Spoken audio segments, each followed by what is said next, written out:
Howdy, Crumb Bums! It's time for another episode of Canonically Crumb, the only show that examines the comics and characters of the Crummy-verse. He's the big galoot who don't give a hoot.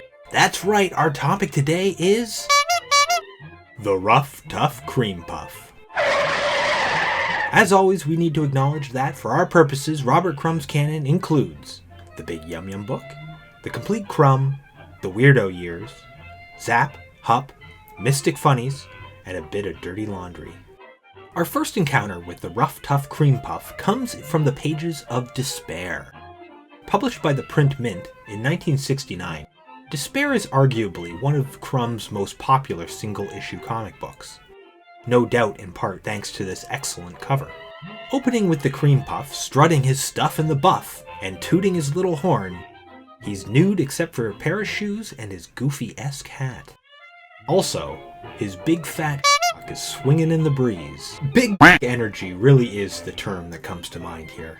His chest is puffed out, which is a cartoon trope of toughness, which you've probably seen on Bluto from Popeye. We find this posture all over the Crummy-verse. In My Troubles with Women, Crumb connects the pose to a literally cocksure rooster strutting his stuff. Another notable feature of the Ruff, Tuff, Creampuff is that, unlike just about every other male character in the Crumb canon, the Ruff, Tuff, Creampuff eschews, well, shoes. Traditional leather-soled shoes, that is. Instead, we find the Creampuff wearing rubber-soled sneakers. So what is this guy anyway? I don't know. He doesn't have a human face, but it's not any specific animal face either. And although the shape is vaguely reminiscent of the funny animal characters in Pogo, which we know Crumb was into as a child, mainly he reminds me a bit of the characters in Bone. Although unlike Bone, he's pink, like a dessert, so who knows. In the opening panel, in the background, we see a sunken-chested version of the Ruff, Tuff, Creampuff. But this is the only other non-human character that we'll see on any of the Creampuff pages. So evidently these creatures live in a world of humans and whatever the hell these things are. The Creampuff says that he gives the gooks one chance to get out of the way when he toots his little horn. I've only known the term gook as a racial slur against the Asians. But there doesn't seem to be any other references to Asians at all in this comic. I looked the term up in Cassell's Dictionary of Slang, and it does seem to have a generic meaning of fool or a bumpkin. Here at Canonically Crumb, we try to identify racism when we find it in the canon, which is often. But this doesn't seem to be the case here. There's no context for it, so we're going to move on. He has a standoff with another peacocking citizen, not unlike White Man in his titular comic, and the Creampuff makes short work of him. We're treated to a little internal monologue as the Ruff, Tuff, Creampuff feels remorse over brutalizing a smaller person. They just gotta pay more attention to my horn is all, he thinks to himself. But we can't dwell on introspection for long because the Creampuff is blocking traffic. With a single blow, he explodes the bus. Some of the details in this aftermath are quite funny. I'm partial to the girl with her butt stuck in a tire. Classic. In the throes of an adrenaline rush, the Ruff, Tuff, Creampuff gets high in his own supply, imagining if he were in charge of the world. And the Creampuff has a dream.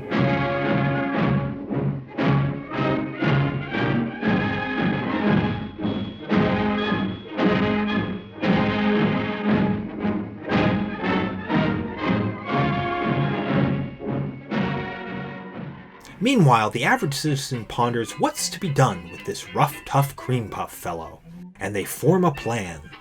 While he's sleeping, the town folks steal the Creampuff's horn and abscond with it. In an impotent fury, he frantically searches for his beloved horn. He hears tooting from around the corner, but it turns out to be a little girl on a tricycle, who he hilariously flattens.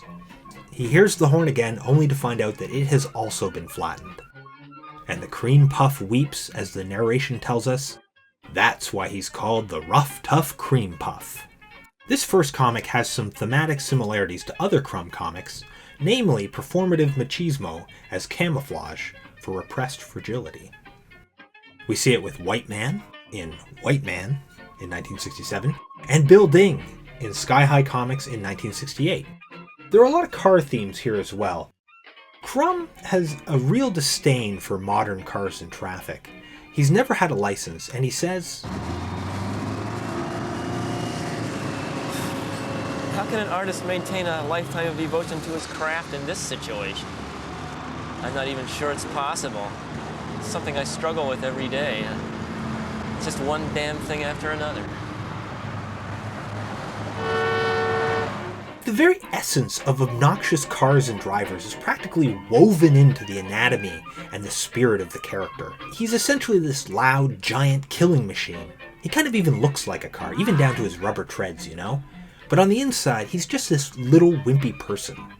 Bit of an allegory, perhaps. Well, it's time to hop into your time machines, crumb bums, because it'll be nearly 2 decades before we get any more Ruff, Tuff, Creampuff comics.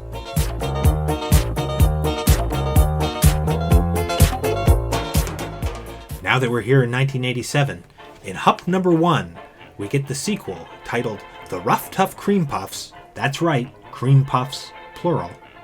The Ruff Tuff Creampuffs take charge. Hup was something of a return to form for Crumb.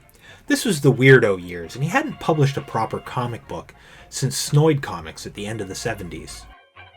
Hup invested a lot of attention to lampooning masculinity and the ways in which it manifested in the culture.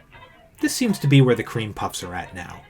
Gone is the silly hat, the cute little horn, the nudity, even the traffic allegories. These aren't your daddy's Creampuffs. These toughies are mask-off, jackbooted fascists. They sit around swilling beers and smoking cigars, fantasizing about murdering the gutless do-gooder crybaby weenies that are turning their country into a third-rate power. Sufficiently drunk and being men of action, who are heavily armed, they take to the streets marching towards the presidential palace. The wimps in the presidential office descend into a panic. The president calls in the army, only to find out that Top General Bullneck and the military are Creampuffs themselves. They're standing down. The Ruff Tuff Creampuffs easily take the palace and capture the president. He tries to impress upon them with his record, but is quickly and gruesomely deposed. The Creampuffs have seized power. Not only are they loving the situation, but evidently many people are happy about it, as a crowd has shown up and are cheering about the coup. But you can't get this many big in a room without a measuring contest breaking out, and jockeying for power has already begun. This Creampuff, Dave, addresses his opposition with an old-fashioned knuckle sandwich.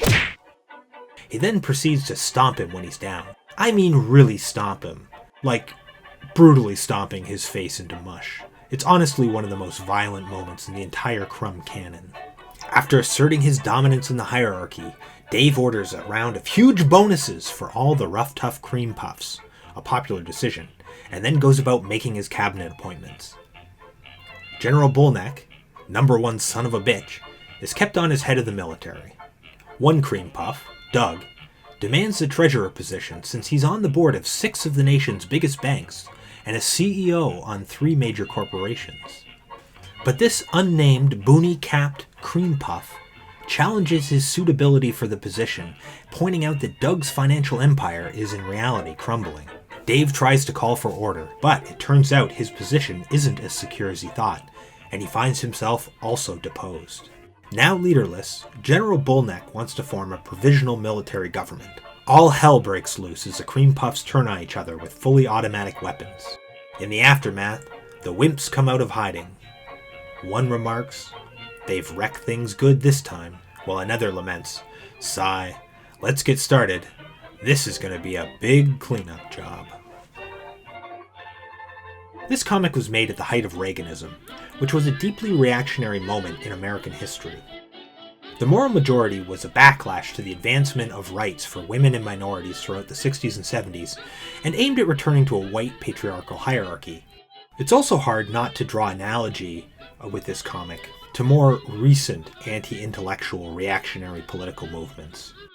At the same time, we can't ignore how the gutless, mealy-mouthed liberal wimps perpetuate the cycle with their hapless technocratic management and smug elitist attitudes, which allow discontentment to ferment and whose overconfidence in procedural norms leaves them impotent in the face of rising fascism. But none of this is to suggest that anywhere in the Crumb canon will you find a coherent political ideology. Anyone turning to Crumb for that has clearly missed the point. As Mr. Natural says, one thing's for sure, you won't find the answers in a comic book.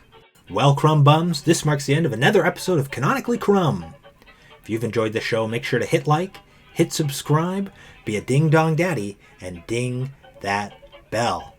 I'm your host, Kyle Bridget. You can find my links in the show description and join me in the Nostril Zone, where we listen to tunes and draw cartoons every Sunday from 7 p.m. to 9 p.m. Central Time. And if you want to support this program and myself, you'll also find my Patreon in the show description as well. Canonically Crumb will be back as weekly as possible with another deep dive into the Crummy-verse. Thanks again, Crumb Bums, and keep on toodling.